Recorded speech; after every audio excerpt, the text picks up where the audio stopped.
My name is Grace with creationalcodes.com. I'm an energy healer, somatic release facilitator, all of the things, and I'm so happy that you're here with me today. We are going to be discussing why I left some toxic spiritual communities.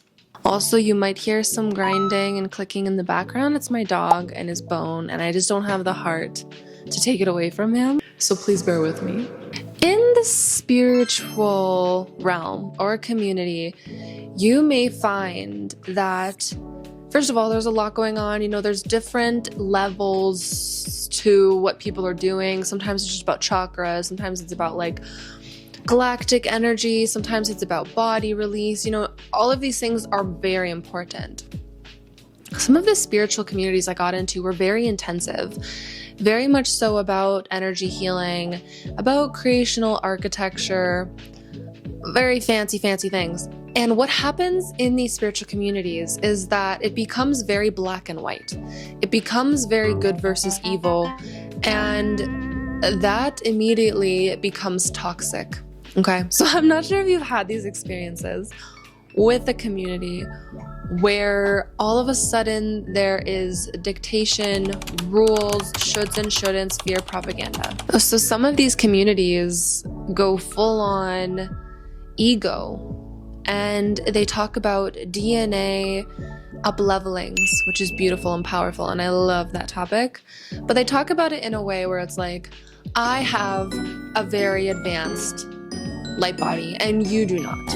And to me, that was just so confronting, and I had like this awakening moment where I was like, that just doesn't seem right. Like, why would you be more superior spiritually to another person when we're all the one, we're all the same, we're all the part of the whole? So what goes on here is that people presume that they have a superiority in their DNA, in their body, in their light field that makes other people more human or more muggle-like. And that word muggle is used a lot in the spiritual community, even with highly respected energy healers or oracles. And I think that that is just so ridiculous, to be talking about somebody as if they are a muggle or as if they are lesser than you. Like, spiritual superiority is literally the opposite of spirituality, because the wholeness and the fact that, as soon as you become aware of yourself, you should see that you are no different from that person standing before you.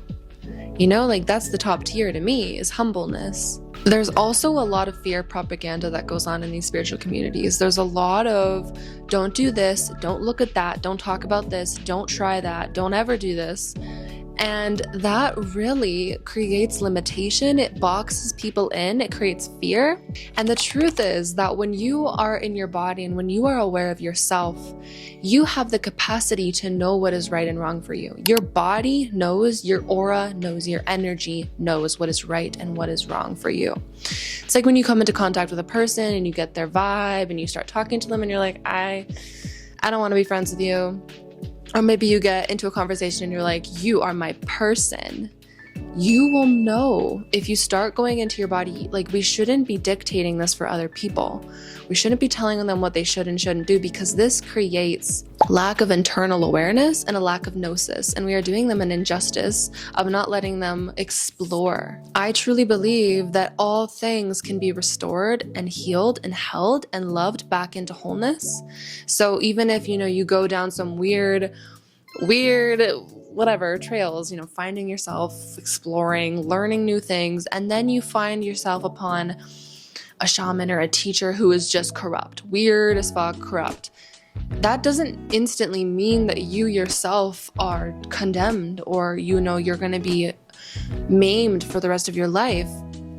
No. That means that you now have the opportunity to tune inwards and restore yourself, restore your field, find somebody who can help you.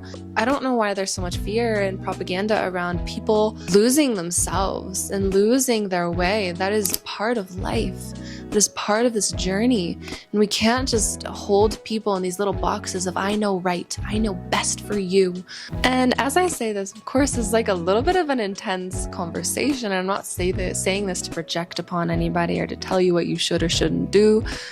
But this was my personal experience and something that I've just come out of, and I don't want anybody to feel limited or in fear during and within their spiritual community or in their journey, their healing journey. You know, I've come into contact with shamans who were weird as fuck, like just a little bit distorted in the mind. I don't know what was going on with them.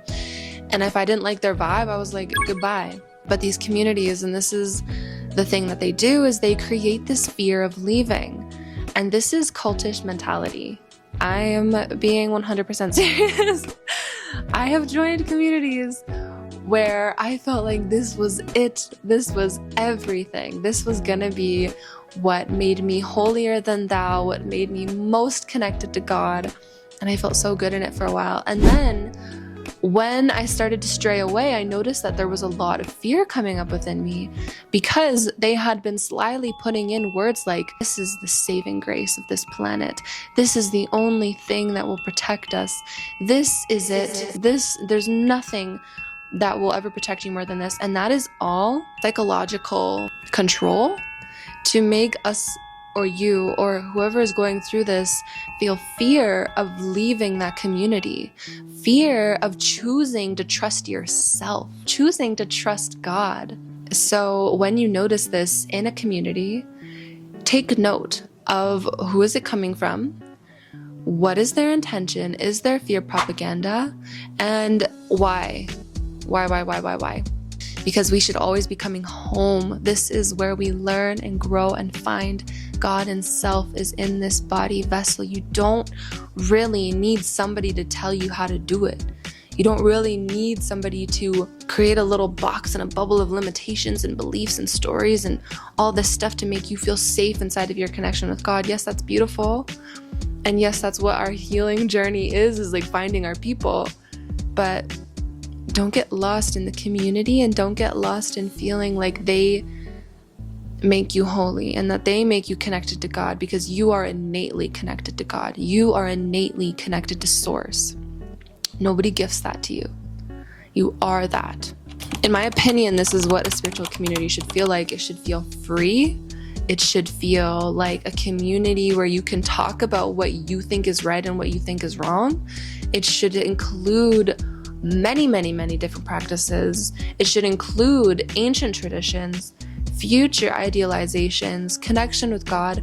It should include everybody practicing their own form of spirituality, everybody practicing their own form of connectivity to God, under, of course, a sense of moral and a sense of just and a sense of that we all believe in the same thing. Of course, that's what creates a healthy space and community, but never fear-based. That just doesn't cut it for me anymore. I'm not doing that anymore. It's a no. And so I hope that this supports you if you're winding and weaving through some spiritual communities or spaces that feel suffocating or weird or like they're just getting to be too much. It happens a lot, and it's because the ego becomes overwhelmed and the ego tries to control and the ego tries to keep people locked in there with fear. And that's just when these things collapse a lot of the time. Thank you so much for watching. If you want to connect deeper with me and my one-on-one energy healing sessions, you can find them at creationalcodes.com. Again, I do somatic release healing, so clearing up your past stagnant self and finding restoration in your future self and your future vision and who you truly want to be. It's also nice to have an energy check-in, check-up, just to get yourself squared away for what it is that you're moving into, if you're feeling transformative, if you're feeling light, if you're feeling like you just want to, clean some weight off of the body. It's very supportive. So you can find that there, and please subscribe if you like this video, and please give it a big like, and I will see you next time.